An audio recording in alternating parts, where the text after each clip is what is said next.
지난 주에는 그 백성들이 사무엘에게 왕을 요구하는 반면에 사무엘은 그것을 기뻐하지 않아서 긴장감이 도는 장면이었습니다. 그런데 오늘 본문에서는 그 장면이 급격하게 전환이 돼서 한 작은 동네에서의 그런 일상적인 모습이 그려지고 있어요. 영화나 드라마로 이렇게 생각을 해본다면 긴장감이 막 올라가서 고조돼서 클라이막스까지 갔다가 갑자기 특별한 것이 없는 한 장면이 나온다고 할까요? 시나리오의 진행대로 본다면 별로 이렇게 연관이 없어 보일 수도 있습니다. 하지만 본문에서 이렇게 이야기를 급격하게 전환하는 것은 그만한 이유가 있기 때문입니다. 오늘 본문에는 다른 사람들보다 유독 이 키가 큰 그 베냐민 사람 사울에 대해서 나오고 있습니다. 그의 이야기는 뭐 특별한 게 없어요. 그의 집에서 키우던 암나귀가 집을 나가서 그냥 아버지의 심부름으로 산 하나를 데리고 암나귀들을 찾으러 집을 나선 것 뿐입니다. 아무것도 특별한 일이 없는 그런 일정이죠. 그런데 이상하게도 암나귀를 찾는 여정이 순탄치가 않았습니다. 우리 4절 말씀 같이 한번 읽어보실까요? 4절 말씀을 보시겠습니다. 시작.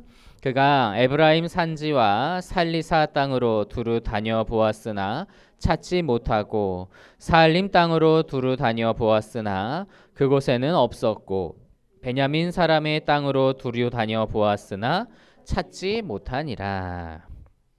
자, 사울은 뭐 에브라임 산지, 살리사 땅, 사알림 땅, 베냐민의 땅들을 뭐 두루두루 다 돌아다니면서 찾아보았지만 어디에서도 자기 집의 암나귀를 찾을 수가 없었습니다.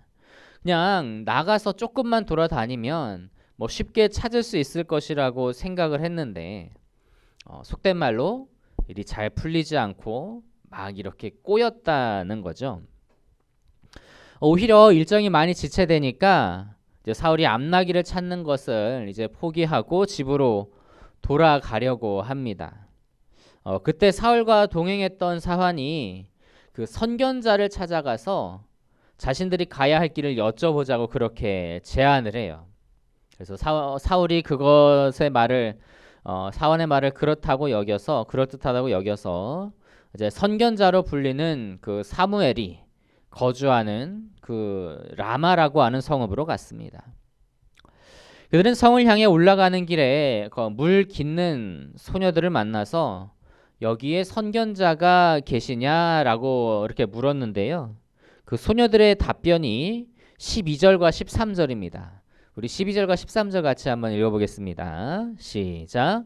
그들이 대답하여 이르되 있나이다. 보소서 그가 당신보다 앞서갔으니 빨리 가소서. 백성이 오늘 산당에서 제사를 드리므로 그가 오늘 성읍에 들어오셨나이다. 당신들이 성읍으로 들어가면 그가 먹으러 산당에 올라가기 전에 곧 만날이이다.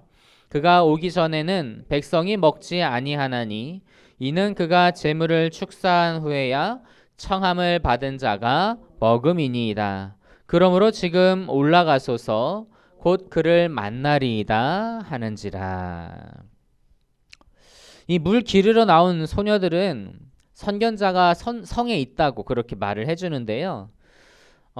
이 말씀을 가만히 보면 선견자가 이 성에 있다라고 하는 것 외에도 정보가 참 다양하게 있습니다. 먼저 이제 12절 후반부를 보면요.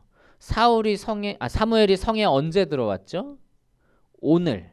그들이 지금 대화하고 있는 바로 그날에 들어왔어요.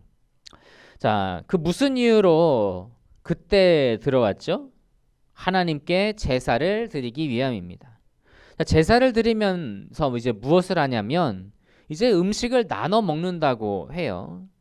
이제 그 말을 듣고 사울이 사환과 이제 좀 마음의 짐을 내려놓은 듯한 그런 걸음으로 성에 들어가는데 그때 마침 선견자 사무엘을 마주치게 됩니다.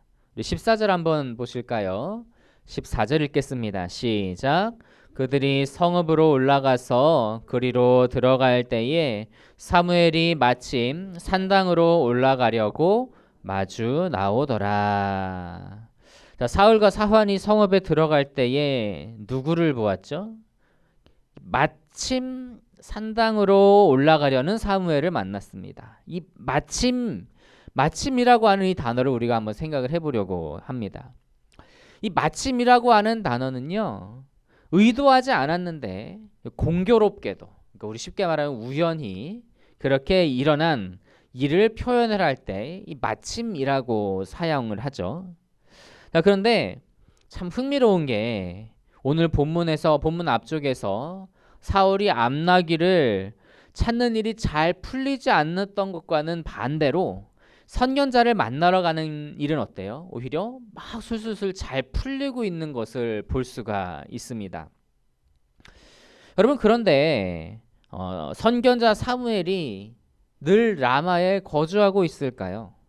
라마로 가면 그를 늘 항상 만날 수 있을까요? 그렇지는 않습니다. 우리 본문 앞쪽에 사무엘상 7장 16절 같이 한번 찾아보시겠습니다. 사무엘상 7장 16절 말씀입니다. 사무엘상 7장 16절 우리 같이 한번 읽어보겠습니다. 시작.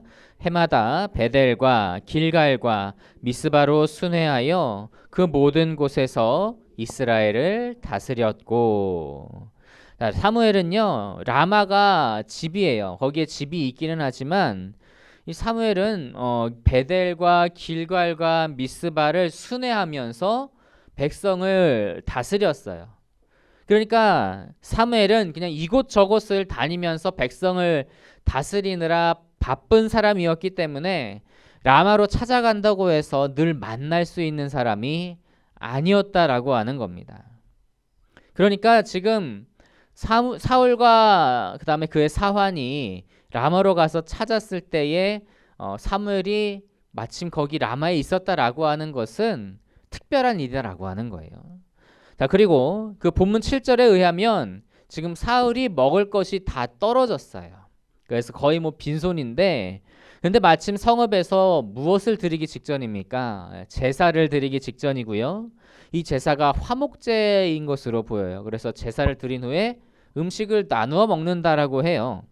그렇기 때문에 이제 사울에게는 또 좋은 그러한 기회이기도 했죠. 거기에다가 사울이 성읍에 들어갔는데 들어가서 딱 산당으로 올라가려는 사무엘을 마주하게 됩니다. 여러분, 성읍에 사람이 한두 명이겠습니까? 시간이 뭐 1분 아니면 몇 초만 좀 지나더라도 이렇게 마주칠 일이 없을 수도 있는 거예요. 그런데 마침 사무엘을 마주하였다고 합니다. 암나귀를 찾는 것과는 달리 사무엘을 만나는 일은 너무나도 순조롭게 잘 흘러가고 진행이 되고 있는데, 여러분, 이 모든 것이 우연일까요? 그렇지 않습니다. 이 모든 것이 사실 하나님의 섭리였다는 거예요. 우리 본문 약간 뒤쪽에 16절 말씀 같이 보시겠습니다. 본문 9장 16절. 자, 16절 말씀 같이 한번 보시겠습니다. 시작. 내일 이맘때에 내가 베냐민 땅에서 한 사람을 내게로 보내리니 너는 그에게 기름을 부어 내 백성 이스라엘의 지도자로 삼으라. 그가 내 백성을 블레셋 사람들의 손에서 구원하리라. 내 백성의 부르짖음이 내게 상달되었으므로 내가 그들을 돌보았노라 하셨더니. 사실 하나님께서는 이 사울을 사무엘 앞으로 인도하여서 기름을 붓게 하시려고 그 계획을 하시고 예정을 하시고 사무엘에게도 미리 말씀을 다 해주신 상태였어요. 그러니까 처음부터 모든 것이 하나님의 섭리 가운데 있었다는 겁니다. 그 사울 집에 암나귀가 집을 나간 것부터 사울이 암나귀를 찾는 일에 실패하고 여러 지역을 다 헤매고 다닌 것. 이게 만약 이 암나귀를 사울이 금방 찾았으면 사울이 라마까지 갈 일이 있었겠습니까? 없었겠죠. 그러니까 이제 찾지 못한 것도, 그리고 그 일 때문에 선견자를 만나기 위해 라마로 온 것도, 그가 찾아갔을 때 제사가 시작되는 날, 그리고 전 시간이었고 그들이 성읍에 들어오는 그 타이밍까지 모두 하나님께서 다 섭리로 인도하고 계셨다라고 하는 겁니다. 그래서 오늘 사울은 어떤 일이 무언가는 잘 안 풀리는 것 같고 어떤 일은 원하는 대로 잘 이루어지는 것 같은 그런 희한한 경험을 했는데, 그것이 좀 특별하다 그렇게 느껴진다 할지라도 사실 모든 것은 더 큰 계획을 이루어 가고 계시는 그 하나님의 섭리와 인도하심 가운데에 있었다라고 하는 것이죠. 여러분, 이처럼 우리의 모든 것은 하나님의 섭리 가운데 있다라고 하는 것을 믿으시기 바랍니다.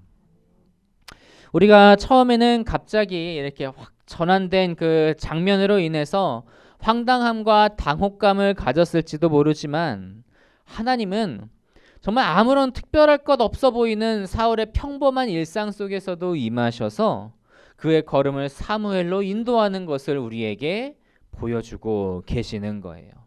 우리로서는 그 일들을 볼 때, 눈으로 볼 때에 아무런 그런 것을 알거나 느낄 수 없었을 것이라 할지라도 그 가운데에는 하나님의 섭리하심이 분명히 있었다라고 하는 겁니다.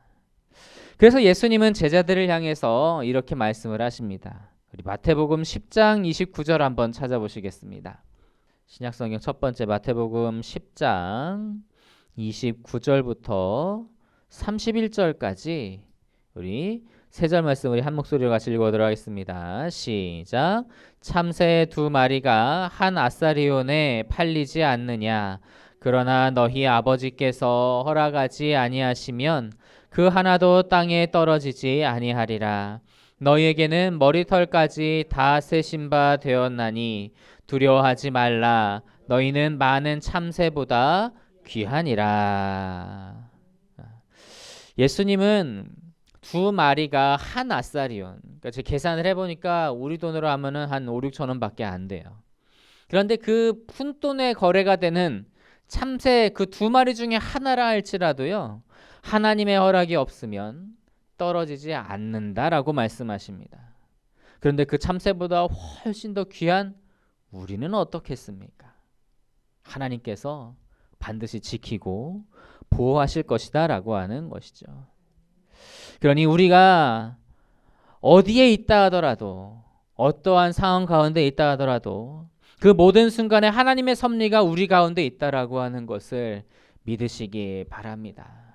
내가 힘들고 어려운 순간에 있다 할지라도 그 순간에도 하나님의 섭리하심이 있어서 나의 인생을 복된 길로, 선한 길로 인도하고 계신다라고 하는 사실을 믿음으로 받아들이실 수 있게 되기를 간절히 소망합니다. 그래서 그 하나님께 나의 모든 것을 다 맡기고 그 하나님의 뜻대로, 그 하나님의 인도하심대로 따라 나아가서 결국에는 주님께서 마련하신 그 목적지에 도달할 수 있고 그렇게 복을 누릴 수 있는 저 여러분들이 다 되실 수 있기를 간절히 소망합니다.